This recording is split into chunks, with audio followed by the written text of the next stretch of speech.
Good afternoon. Hello, everybody.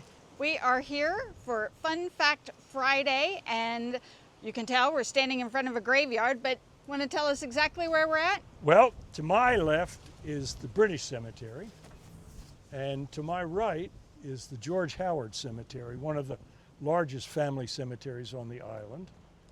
And behind me is the David Williams Cemetery. David Williams was the keeper of the life-saving station that later became the Coast Guard that was established here in the village.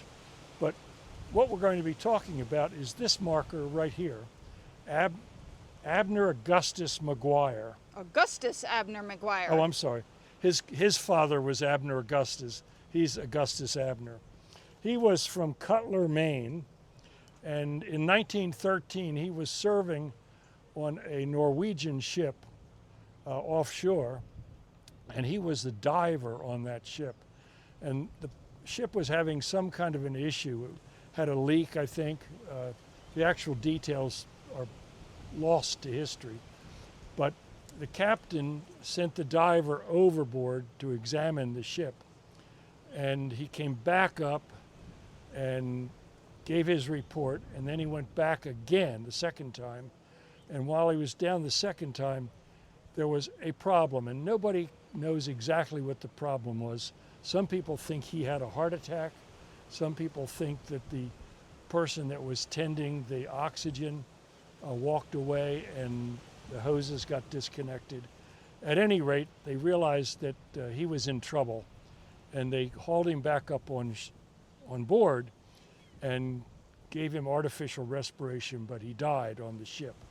And the captain, rather than doing a burial at sea, knew he was so close to Ocracoke, contacted Keeper Williams, who's buried now buried behind me, and they brought the body to Ocracoke, and the island people and the life-saving station and people from the ship had a funeral for him, and it was led by one of the Methodist.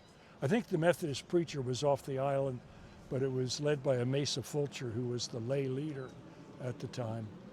And he was laid to rest here in this vicinity. And you'll notice it says near this spot, because by the time I asked Len Skinner to make this marker, no one was exactly sure where he was buried. Originally, there was a cedar post at the head of his grave and one of his diving boots at the foot of the grave. But the diving boots ended up in the Preservation Museum eventually, and the post rotted away.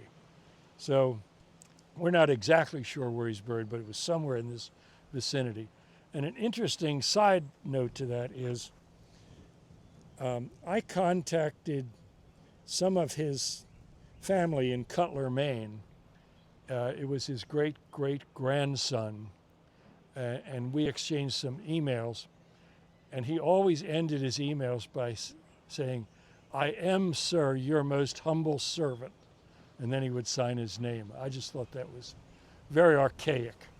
But Old Diver became a local legend. People started telling the story that his ghost would wander around on this lane after dark. And years ago, this was just a sandy path, and it was overgrown with trees and bushes. And the children were so scared to walk up here. The older ones would hide behind graveyards or gravestones, and when the younger children would come by, they'd yell, "Old Diver, Old Diver, what do you say?" And then somebody from behind another grave marker would repeat, "And he says nothing." And then all the young children would run away, and the old ones would get a lot of fun out of that. And there were people who were alive not too many years ago, who were children back in the day, who refused to walk down this lane after dark, afraid of Old Diver's ghost coming after them. So if you guys come down here, you can leave a little shell token, as other people have left on the base of, or the top of Old Diver's grave. And And we are, ladies and gentlemen, your most humble servant. Yes, I wonder if he got that carried down through the generations from know. family members, but that's kind of a fun way to end an intro or a letter. So this is where Old Diver is. This is the George Howard Wahab Cemetery, and this was coated around with just trees and a sandy path years before. So thank y'all for joining us. Bye-bye.